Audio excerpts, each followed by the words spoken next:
டேஸ்டியான ராகி சேமியா எப்படி செய்வதுன்னு பார்க்கலாம். நான் 2 பேக்கெட் சேமியாவை வேக வச்சு எடுத்து வச்சுருக்கேன். அதுக்கு தேவையான பொருட்கள் எல்லாம் என்னென்ன வேணும்னு பார்க்கலாம். நடக்கடலை, கடலைப்பருப்பு, உளுந்து பருப்பு, கடுகு, பெரிய வெங்காயம் 2, தக்காளி 2, பச்சை மிளகா 3, வரமிளகா 2, கருவேப்பிலை. அடுப்பு பற்றி வடச்சட்டி வச்சு தேவையான அளவு எண்ணெய் ஊற்றிக்கும். எண்ணெய் காஞ்சதையும் கடுகு, உளுந்து பருப்பு, கடலைப்பருப்பு போட்டு வச்சுக்கணும். அது கூட கொஞ்சம் நடக்கலையும் போட்டுக்கணும். போட்டு நல்லா பொன்னிறம் ஆயிடுச்சு. இப்போ வெங்காயத்தை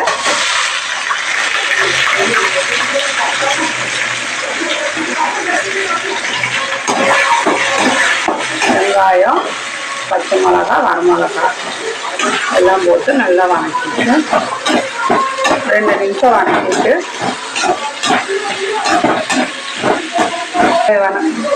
வெங்காயம் வதங்கிறதுக்கு கொஞ்சம் உப்பு போட்டுக்கணும்.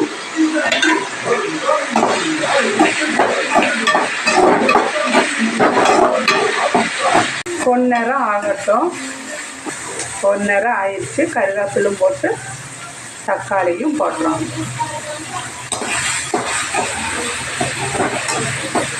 நல்லா வதக்கிடுறோம்.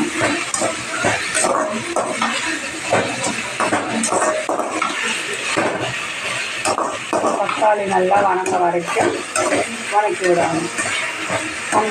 இப்போ எல்லாம் வெங்காயம், தக்காளி எல்லாம் நல்லா வதங்கிருச்சு. நம்ம எடுத்து வச்சு சேமியாவை போடணும்.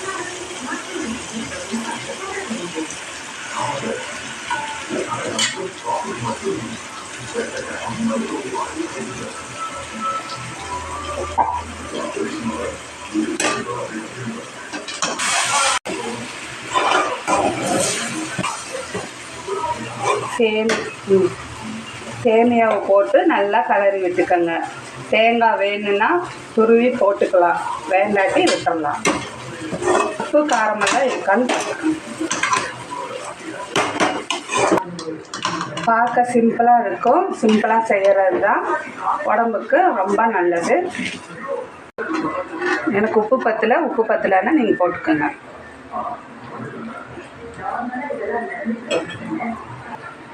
ரெடி ஆயிடுச்சு ராகி சேமியா. சாப்பிட்டுட்டு எப்படி இருக்குதுன்னு கமெண்ட் பண்ணுங்கள்.